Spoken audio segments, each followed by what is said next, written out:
दोस्तों क्या आपको पता है पिरामिड्स को बनाया गया था एंशिएंट टाइम में एनर्जी जनरेट करने के लिए। और सेम उसी कॉन्सेप्ट पर निकोलस टेस्ला ने भी अपना एक एनर्जी जनरेशन डिवाइस क्रिएट किया था और उसका एक सक्सेसफुल टेस्ट भी किया गया था और जिसके लिए उन्होंने 1905 में पेटेंट तक फाइल करा था। मगर वो पेटेंट केवल पेटेंट तक ही रह गया क्योंकि फ्री एनर्जी वर्ड सुनते के साथ ही बहुत बड़ी बड़ी कंपनियों की रातों की नींद चली जाती है और वो कोई भी ऐसी इन्वेंशन को मार्केट में कभी आने नहीं देती हैं। तो आज की वीडियो में दोस्तों हम बात करेंगे क्या है वो पिरामिड का राज और उसके कॉन्सेप्ट पे निकोलस टेस्ला ने ऐसा कौन सा डिवाइस क्रिएट किया था जो कभी मार्केट में आ ही नहीं पाया अपने सक्सेसफुल टेस्ट के बाद भी। तो बने रहिए हमारे साथ और अगर अभी तक आपने हमारे चैनल को सब्सक्राइब नहीं किया है दोस्तों तो अभी के अभी वो बेल आइकन और सब्सक्राइब बटन दबा दो। फिर हम शुरू करते हैं आज की ये वीडियो।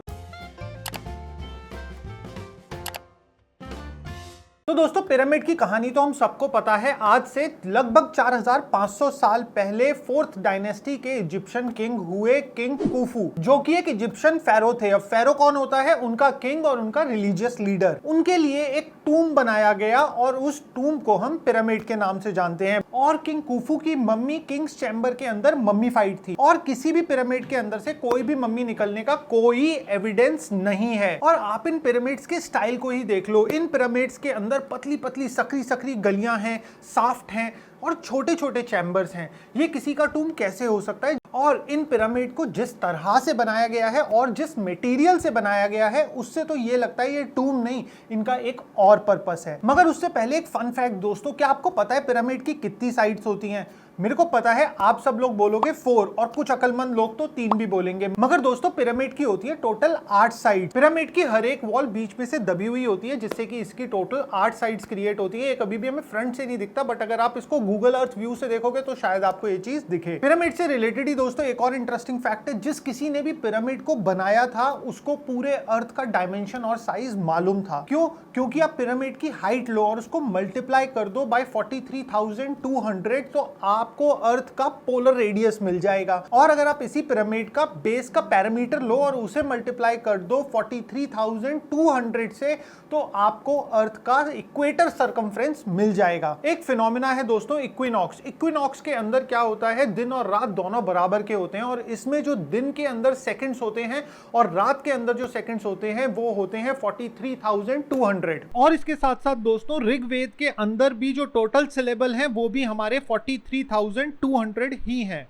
अभी जो आप पिरामिड का स्ट्रक्चर देखते हो, जो आप स्टोन ब्लॉक्स देखते हो, वो है एक पर्टिकुलर टाइप का लाइमस्टोन जिसे कहा जाता है निम्युलाइट लाइमस्टोन। और वो लाइमस्टोन वहीं से सोर्स किया गया है, उसको कहीं से नहीं लाया गया। मगर दोस्तों पिरामिड के ऊपर एक और लाइमस्टोन की लेयर थी जो थी बिल्कुल शाइनी व्हाइट कलर की लेयर और उस लेयर के अंदर ब्लॉक्स को इतना अच्छे से अरेंज किया गया था कि अगर वो ब्लॉक्स आपस में लगे हुए होंगे तो आपको बीच की लाइन भी नहीं दिखेगी, उसको इतना फाइन पॉलिश किया गया था।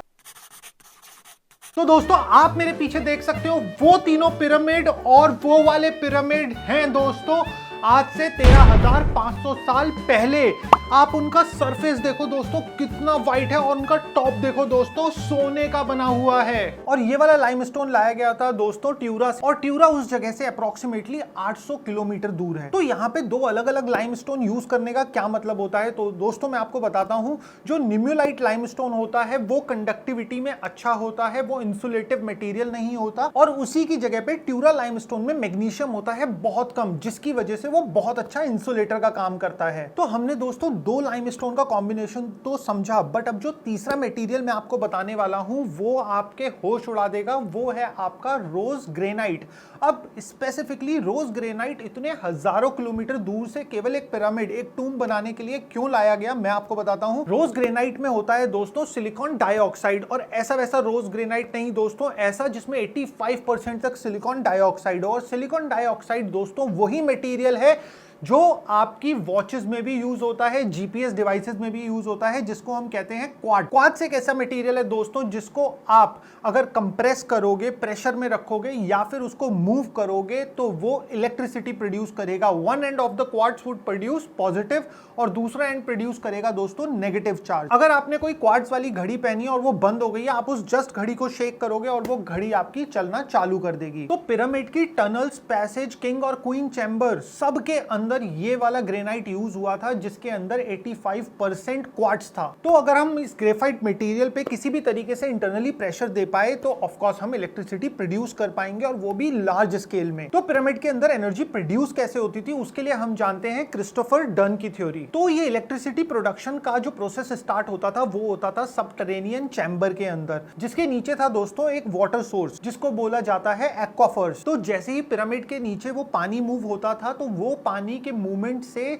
साउंड रेजोनेट होता था, जो साउंड रेप्लिकेट करता था अर्थ के साउंड को। जैसे जैसे साउंड वेव्स पिरामिड में ऊपर ट्रैवल करती थी, इनको मैग्नीफाई किया जाता था और उसके साथ साथ फोकस भी किया जाता था। और इसीलिए अब आप समझ गए होंगे कि पिरामिड पॉइंटेड क्यों है। सबसे पहले पड़ता था आपका क्वींस चैम्बर। क्वींस चैम्बर के अंदर दोस्तों दो शाफ्ट खुलती हैं, एक नॉर्थ से एक साउथ से, हाइड्रोक्लोरिक एसिड के। और जो साउथ साइड वाली शाफ्ट है उसके अंदर ट्रेसेस मिले हैं दोस्तों जिंक क्लोराइड के। और जब हम हाइड्रोक्लोरिक एसिड और जिंक क्लोराइड को आपस में मिलाएंगे तो एक वॉलेटाइल रिएक्शन होगा जिसमें कि रिलीज होगी हाइड्रोजन। और दोस्तों जब भी हम एक प्रेशर क्रिएट करेंगे, हाइड्रोजन गैस रिलीज होने पे जो प्रेशर क्रिएट होगा तो अगेन वो क्वार्ट्ज वाला जो हमारा मैकेनिज्म था वो वर्किंग में आ जाएगा और इलेक्ट्रिकल आयन एयर को आयोनाइज कर देंगे और एयर हमारी कंडक्टिव हो जाएगी। तो अब हमारे पास दोस्तों नीचे से जो वाटर है उसका साउंड रेजोनेट हो रहा है, उस साउंड को एम्पलीफाई कर रहा है ये हाइड्रोजन रिएक्शन, और हाइड्रोजन रिएक्शन इसके साथ साथ कंप्रेस कर रहा है उन क्वार्ट्ज मॉलिक्यूल को जिन्होंने कर दिया है अब एयर को आयोनाइज। तो क्वींस चैम्बर से दोस्तों ये वाली गैस ट्रैवल करती है वर्टिकल शाफ्ट से ग्रैंड गैलरी की तरफ। तो ग्रैंड गैलरी में दोस्तों ऐसे ही 27-28 रेजोनेटर्स लगे हैं जो कि 440 हर्ट्ज पे रेजोनेट करते हैं, और इसी रेजोनेशन के साथ जो हाइड्रोजन एटम्स हैं वो भी उसी वेवलेंथ में रेजोनेट करना स्टार्ट कर देते हैं। इसी गैलरी के टॉप पर दोस्तों एक 8.4 बाय 4.8 का एक रेक्टेंगुलर ओपनिंग है जो कि एक परफेक्ट साइज है उन हाइड्रोजन मॉलिक्यूल्स जो कि रेजोनेट कर रहे हैं 440 हर्ट्ज की फ्रीक्वेंसी पे, उनके यहां से ऊपर जाने के लिए। रेजोनेशन का एम्प्लीफिकेशन पिरामिड में यहीं खत्म नहीं होता दोस्तों। किंग्स चैम्बर के अंदर 5 ऐसी ग्रेफाइट की लेयर्स लगाई गई हैं, और इन लेयर्स के बारे में एक इंटरेस्टिंग बात क्या है दोस्तों, ये वाली लेयर्स आपकी 3 साइड से तो स्मूथ हैं और एक साइड से स्क्रैप्ड हैं, एक साइड से इनका सरफेस खुरदुरा है। अब ऐसा क्यों? तो दोस्तों ये जो सारी ग्रेफाइट की लेयर हैं ये भी रेजोनेट करती हैं एट 440 हर्ट्ज, और किसी भी पत्थर को एक पर्टिकुलर फ्रीक्वेंसी पे रेजोनेट कराने के लिए हमें उसकी थिकनेस को अप डाउन करना पड़ता है। तो उसी की फाइन ट्यूनिंग के लिए ये सारे के सारे ब्लॉक्स आपके एक पर्टिकुलर साइड से स्क्रैप्ड है। तो ये वाली बीम्स दोस्तों फर्दर एम्प्लीफिकेशन में हेल्प करती हैं। 2018 में ही दोस्तों एक स्टडी भी पब्लिश हुई थी जिसमें कि रेडियो वेव्स को इस पिरामिड के आसपास छोड़ा गया था जो कि 200 से 600 मीटर की रेंज में थी, और उसमें यह पता लगा कि अगर पिरामिड इंटरनली रेजोनेट करेगा तो pyramid is capable of concentrating electromagnetic energy अपने अंदर भी और अपने बेस में भी। और 2019 में इसी के साथ एरिक विल्सन ने एक पेपर पब्लिश करा जिसमें उन्होंने लिखा था large scale thermo acoustic generator के बारे में। ये स्टडी अपने आप में बहुत बड़ी थी, बट इस स्टडी का क्रक्स था कि कभी भी किसी रॉक के अंदर अगर एक पर्टिकुलर वाइब्रेशन क्रिएट होती है तो उसमें से इलेक्ट्रॉन फ्लो होना स्टार्ट हो जाते हैं, और फ्लो ऑफ इलेक्ट्रॉन्स को ही हम इलेक्ट्रिसिटी कहते हैं। तो दोस्तों इससे हमें ये तो पता लग गया कि पिरामिड में किस तरीके से एनर्जी फॉर्मुलेट होती थी, बट वो एनर्जी को निकाला कैसे जाता था और उस एनर्जी को यूज कैसे किया जाता था ये हमें कैसे पता लगेगा। तो दोस्तों अब पिक्चर में आते हैं सर निकोलस टेस्ला जो कि एक अमेरिकन इन्वेंटर थे। तो उन्होंने बनाया था एक वन क्लिफ टावर जो कि अगेन एक एक्विफायर के ऊपर बना हुआ था, और जिसमें कि कॉपर और आयरन रॉड्स ऊपर से नीचे की तरफ आ रही थी। और दोस्तों सेम चीज डिस्कवर करी गई थी पिरामिड्स में भी, वहां पे भी आपको कॉपर और आयरन रॉड्स मिले हैं रिसेंटली जो कि पिरामिड्स में टॉप टू बॉटम जा रहे हैं। और पिरामिड्स भी एक्विफायर के ऊपर बने थे, और निकोलस टेस्ला का ये मॉडल भी एक्विफायर के ऊपर ही बना था। और दोस्तों निकोलस टेस्ला की ये वाली खोज वायरलेसली और फ्री ऑफ कॉस्ट एनर्जी दे सकती थी in the near by area. तो दोस्तों बात है 1900s की। उस समय पे निकोलस टेस्ला जेपी मॉर्गन को कन्विंस करते हैं कि भाई मैं आपको एक ऐसी टेक्नोलॉजी डेवलप करके दूंगा जिससे कि आप वायरलेसली कम्युनिकेट कर पाओगे किसी से भी, जिसको हम आज की डेट में टेलीफोन्स कहते हैं। और उनको फंडिंग मिलने के बाद वो अपने प्लान के साथ कुछ ज्यादा ही आगे निकल गए, और उन्होंने कहा कि वायरलेसली कम्युनिकेशन ही क्यों, इलेक्ट्रिसिटी इलेक्ट्रिसिटी क्यों ना भेजी जाए। और इस चीज के लिए उन्होंने एक एक्सपेरिमेंट भी करके दिखाया जिसमें उन्होंने टेस्ला कॉइल और कुछ बल्बों को ऐसे ही जमीन पे डाल दिया और जैसे ही उन्होंने टेस्ला कॉइल को ऑन करा वो सारे के सारे बल्ब जलने लगे। एंड हाँ दोस्तों, बिना किसी वायर के। और इस चीज को लेके उन्होंने 1905 में एक पेटेंट भी फाइल करा जिसका नाम था the art of transmitting electrical energy through natural medium. इसके अंदर वो इलेक्ट्रॉन्स, फ्री इलेक्ट्रॉन्स को हार्नेस करना चाहते थे from the layer ion sphere हमारे एनवायरनमेंट में, जिससे कि मिल सकती हम सबको फ्री क्लीन एनर्जी। और जैसे ही इस चीज के बारे में जेपी मॉर्गन को पता लगता है तो वो निकोला टेस्ला की फंडिंग को बिल्कुल कट डाउन कर देते हैं एंड बोलते हैं it's a breach of contract. मगर ये कहानी इतनी सीधी नहीं है दोस्तों जितनी आपको दिखाई दे रही होगी। ऐसा इसलिए भी हुआ क्योंकि उस समय पे जेपी मॉर्गन ओन करते थे जीई, जनरल इलेक्ट्रिक। और अगर निकोलस टेस्ला ऐसा कुछ डेवलप कर लेते तो जनरल इलेक्ट्रिक का बिजनेस बिल्कुल खत्म हो जाता। और उसके साथ साथ एक बहुत लंबी लिस्ट है दोस्तों जो उस समय पे जेपी मॉर्गन चलाते थे। वो थी आपकी कॉपर माइंस जहां से वायर्स के लिए कॉपर आता था, और वो थी आपकी कॉपर फैक्ट्रीज जहां पे वो वायर्स बना करती थी।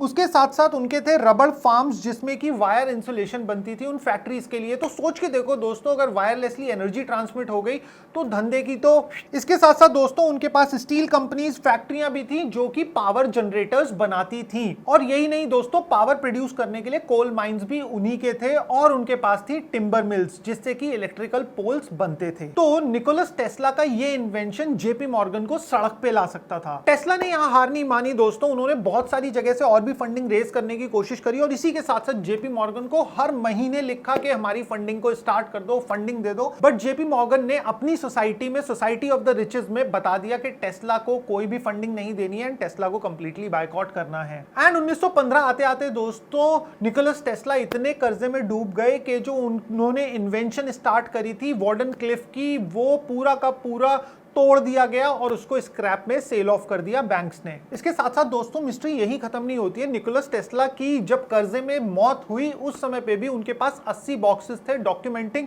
Every single invention which he has made. मगर उसके बाद में अचानक से वो बॉक्स केवल 60 ही रह गए। ये तो थी दोस्तों निकोलस टेस्ला के बारे में मेरी बात। तो दोस्तों वापस आते हैं हम अपने पिरामिड थ्योरी पे। तो पिरामिड थ्योरी में इजिप्शियंस ने अगर पुराने टाइम में कभी भी पिरामिड से इलेक्ट्रिसिटी बनाई तो इसका कहीं भी डॉक्यूमेंटेड प्रूफ नहीं मिलता है, क्योंकि इजिप्शियंस डॉक्यूमेंटेड प्रूफ रखना जानते थे अपनी लैंग्वेज में, बट इस चीज का कोई डॉक्यूमेंटेड प्रूफ नहीं है। ऐसा क्यों? क्या दोस्तों ऐसा भी हो सकता है कि इजिप्शियंस ने कभी वो पिरामिड्स बनाए ही नहीं और वो केवल उनको मिले, और जब वो उनको मिले तो उन्होंने उसका पर्टिकुलर अपने हिसाब से इस्तेमाल करना चालू कर दिया रिलीजियस सेरेमनी के लिए या फिर किसी और पर्पस से। इजिप्शियन स्टोरी के हिसाब से दोस्तों ये वाले पिरामिड्स बने 4500 साल पहले एज अ टूम। मगर दोस्तों यहाँ पे एक थ्योरी आती है जो कहती है कि ये पिरामिड 4500 साल नहीं बल्कि इससे भी ज्यादा पुराने हैं। यहाँ पे मैं आपको बताना चाहता हूँ दोस्तों ग्राहम हैंकॉक की थ्योरी के बारे में। इनकी एक थ्योरी है दोस्तों ओरियन कॉन्स्टलेशन थ्योरी। इसके हिसाब से ग्रेट पिरामिड्स एकदम अलाइन करते हैं ओरियन कॉन्स्टलेशन से, बट वो ओरियन कॉन्स्टलेशन आज की नहीं 13500 साल पहले की। लाइमस्टोन का कार्बन डेटिंग नहीं हो सकता, अगर हो सकता होता तो मैं एक्यूरेटली पता लग जाता कि पिरामिड्स कितने पुराने हैं। और इसी के साथ साथ आती है दोस्तों एक और थ्योरी जो है रॉबर्ट शॉक की theory from Boston university, and उनके हिसाब से भी ये वाले पिरामिड्स हैं 13500 साल पुराने। और ये हमें कैसे पता लगता है दोस्तों, जो स्पिंक्स के नीचे वाले हिस्से में जो मार्किंग्स हैं वो सॉइल इरोजन की नहीं है, वो है वाटर की। और गीजा अपने आप में एक बहुत ही ड्राई एरिया है जहां पे कभी पानी नहीं होता, और उस तरीके की मार्किंग्स बनाने के लिए चाहिए दोस्तों बहुत सारा पानी, और वो भी बहुत हाई वॉल्यूम और प्रेशर पे। और इतना सारा पानी इतने हाई प्रेशर में तभी पॉसिबल है गीजा जैसी जगह पे जब एंड हुआ होगा दोस्तों आइस एज। तो दोस्तों 4500 साल नहीं, हमें जाना पड़ेगा अप्रोक्सीमेटली 11000 साल पीछे, 9700 बीसी में। 9700 बीसी में आइस एज का टाइम चल रहा था जब एक सोलर फ्लेयर आता है और सन से आया ये वायलेंट प्लाज्मा स्टॉर्म अब तक का सबसे बड़ा कोरोनल मास एजेक्शन था। और इतना बड़ा प्लाज्मा स्टॉर्म जब धरती को हिट करा आज से करीब 11000 साल पहले, तो उसने धरती का पूरा मैग्नेटोस्फीयर ही खत्म कर दिया। और मैग्नेटोस्फीयर का मतलब है दोस्तों कि अर्थ पूरा का पूरा ओपन हो गया सोलर रेडिएशन के लिए। मैग्नेटोस्फीयर खत्म होने के बाद में दोस्तों थंडर और लाइटनिंग होती है धरती पे बहुत ज्यादा। ये लाइटनिंग होती है दोस्तों आज की लाइटनिंग से 100 से 1000 गुना तक ज्यादा। और 120 कंट्रीज से ऐसे एविडेंस भी कलेक्ट करे गए हैं दोस्तों जहां पे उस लाइटनिंग की वजह से रॉक्स मेल्ट हुए हैं और वो मेल्टेड रॉक्स ग्लास में कन्वर्ट हो गए हैं। और इस प्रोसेस को बोला जाता है दोस्तों वेट्रिफिकेशन। इस 4 से 5 दिन के इवेंट में दोस्तों ह्यूमन रेस तो काफी हद तक इरेडिकेट हो गई होगी और जो लोग केव्स में बच पाए होंगे या फिर धरती के नीचे बच पाए होंगे वो ही एक सर्वाइवल कम्युनिटी बची होगी। और जो इस प्लाज्मा सोलर स्टॉर्म से इतनी ज्यादा हीट क्रिएट हुई है दोस्तों उससे सारे के सारे ग्लेशियर्स मेल्ट हो गए होंगे और जिसके निशान हमें गीजा में देखने के लिए मिलते हैं। और दोस्तों जो लाइटनिंग स्ट्राइक हो रही होगी वो एक ऐसे स्ट्रक्चर पे जिसके अंदर एक एक्टिव केमिकल रिएक्शन चल रहा है उसके लिए भी बहुत खतरनाक रही होगी और जिसके एविडेंस हमें देखने के लिए भी मिलते हैं। जैसा कि किंग चैम्बर के अंदर दीवारें 1-1 इंच अंदर खिसक गई हैं और वहां पे ब्लास्ट के निशान है। और माइनर चिप्स ही नहीं दोस्तों मेजर चिप्स हैं, स्टोन वॉल ब्रेकिंग्स हैं। पहले साइंटिस्ट बिलीव कर रहे थे ऐसा अर्थक्वेक या फिर मीटियोराइट की वजह से हुआ होगा बट ऐसा कहीं पर भी रजिस्टर्ड नहीं है। एंड दोस्तों इसके साथ साथ एटलांटिस का लॉस्ट कॉन्टिनेंट भी इसी टाइमलाइन पे फिट बैठता है। तो दोस्तों 13500 साल पहले ओरियन कॉन्स्टलेशन से पिरामिड का अलाइन होना और पिरामिड बनाने वालों को अर्थ का एक्चुअल साइज पता होना और उसके साथ साथ 9700 बीसी के अंदर इतना बड़ा सोलर स्टॉर्म आना और पिरामिड के नीचे वाले हिस्से पे और स्प्रिंग्स के नीचे वाले हिस्से पे वाटर के इतने सारे निशान, ये तो सब एक थ्योरी की तरफ पॉइंट आउट कर रहे हैं दोस्तों कि हमारे से भी पहले एक बहुत एडवांस सिविलाइजेशन इस धरती पर थी जिन्होंने पिरामिड लाइक स्ट्रक्चर्स बनाए थे फ्री इलेक्ट्रिसिटी प्रोड्यूस करने के लिए एंड ऑफ कोर्स वो उस इलेक्ट्रिसिटी को अलग अलग फॉर्म्स में यूज भी कर रहे होंगे। और उसके बाद में वो वाले स्ट्रक्चर्स आने वाले कई सालों तक अबंडेंट पड़े रहे हैं और जब ये डिस्कवर हुए हैं तो इसको उस समय के लोगों ने अपने हिसाब से यूज में ले लिया है, इसीलिए हम वो टूटी हुई कड़ियों को जोड़ नहीं पा रहे हैं। तो दोस्तों अगर आपने वीडियो यहां तक देखी है तो आई होप कि आपको ये वाली वीडियो बहुत ज्यादा अच्छी लगी होगी। अगर अच्छी लगी है दोस्तों तो नीचे सब्सक्राइब बटन और बेल आइकन को दबाना मत भूलना, हमें बहुत मोटिवेशन मिलता है ऐसे इंटरेस्टिंग टॉपिक्स आपके लिए लाके। Till then keep shining, keep smiling, lumen city.